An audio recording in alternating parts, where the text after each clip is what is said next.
The story starts in London during the 1890s, in a dark and scary room. We quickly meet a troubled and dangerous man named William Calcott, who is a serial killer like no other. There are several dead women lying around him. One woman is still alive, but she's tied up and very scared, lying on a table. Under that same table is the body of William's dead wife. William is not just a killer, he also believes in black magic. He was so desperate to bring his wife back to life that he made a deal with evil powers and killed 27 women as a sacrifice. He thought that using black magic and killing these women would bring his wife back. But even after doing all this, his wife stayed dead. As the woman on the table wakes up, she sees everything and screams in fear.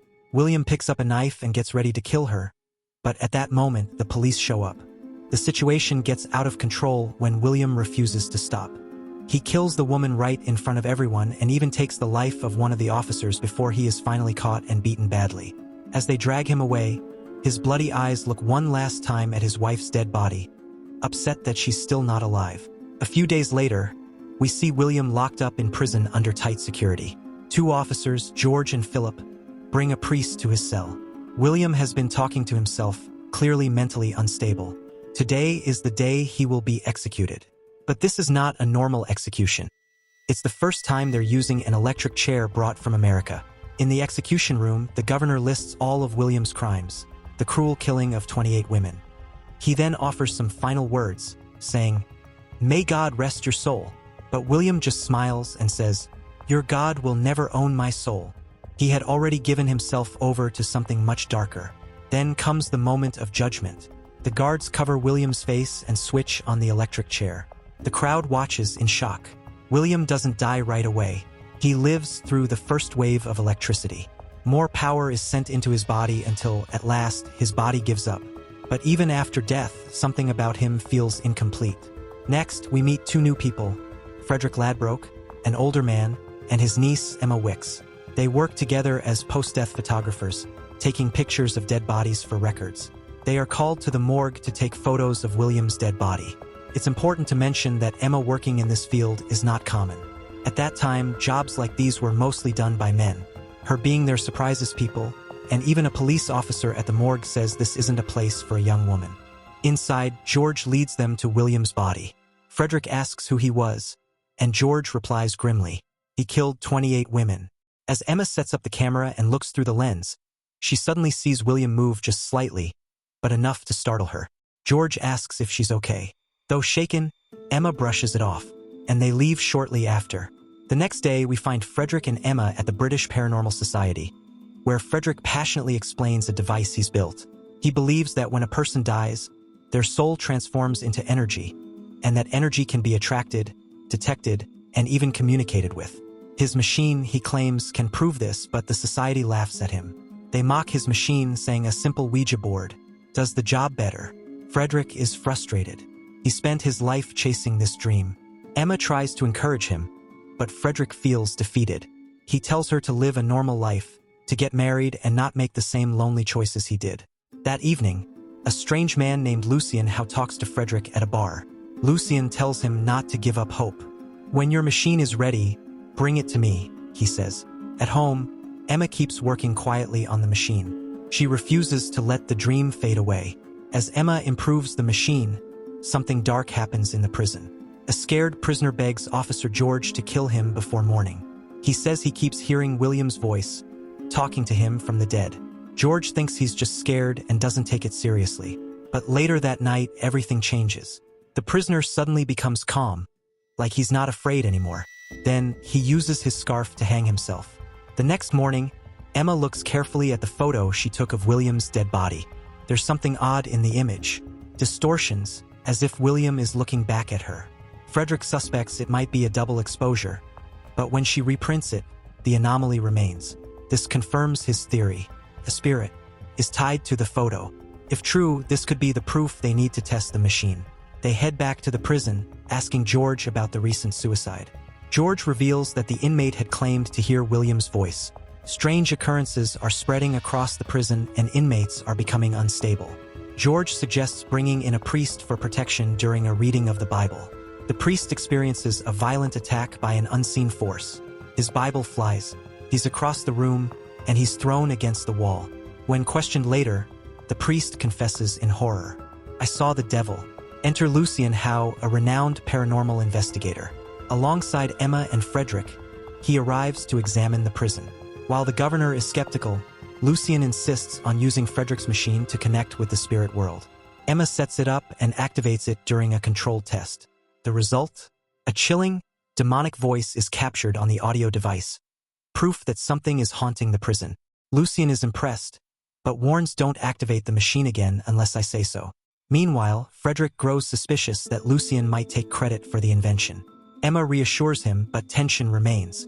Separately, Lucien requests a personal item of William's from the governor, his wedding ring. When Lucien touches it, he's pulled into a terrifying vision, flashes of William's death, his wife's corpse, and the ritualistic horror. Back at the prison, Emma begins hearing strange whispers. Suddenly, William's spirit takes control of her and forces her toward the electric chair. Just in time, Frederick comes running and saves her. That night, the machine switches on by itself, powered by William's ghost. It uses energy to become stronger, and strange things keep getting worse. Marie, who is George's wife, comes to the prison gate, angry and shouting to meet her husband. She hasn't heard from him for many days. After a long argument, the guards finally allow her inside. But something is very wrong. William's ghost enters Marie's body, and what happens next is shocking.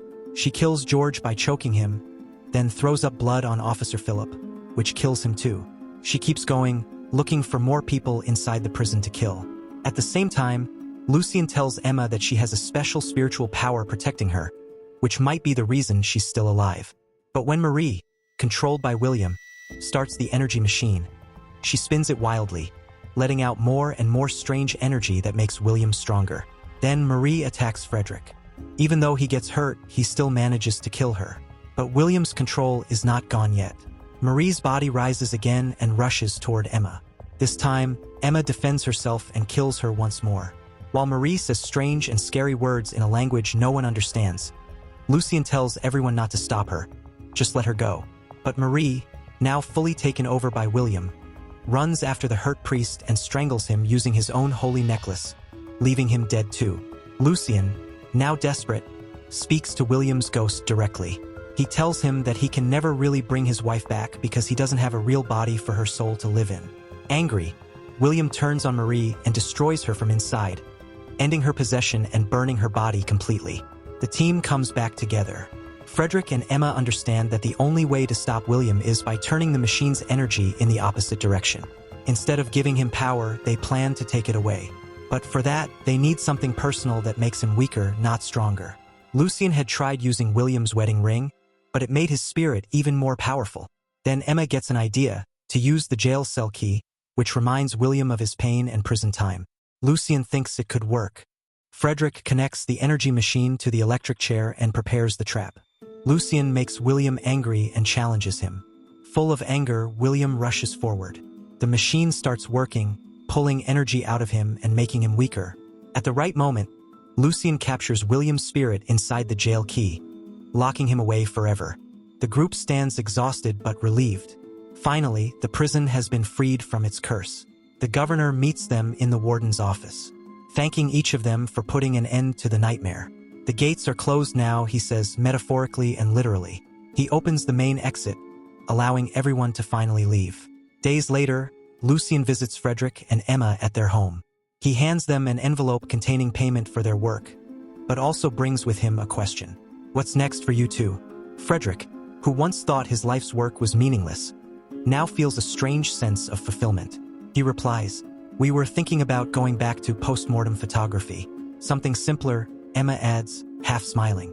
"Something less haunted." Before leaving, Emma asks about the key, the object that now holds William's tormented soul. Lucien explains that he sealed it in a heavy box and buried it within the prison wall, deep behind bricks, never to be found again.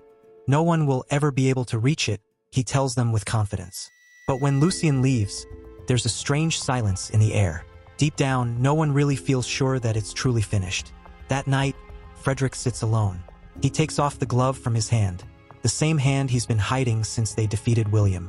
Under the glove, his hand looks sick and damaged, with dark veins spreading like a disease. It's the same hand he used to control the machine during the final ritual. Was William completely locked away, or did some part of him escape through the machine?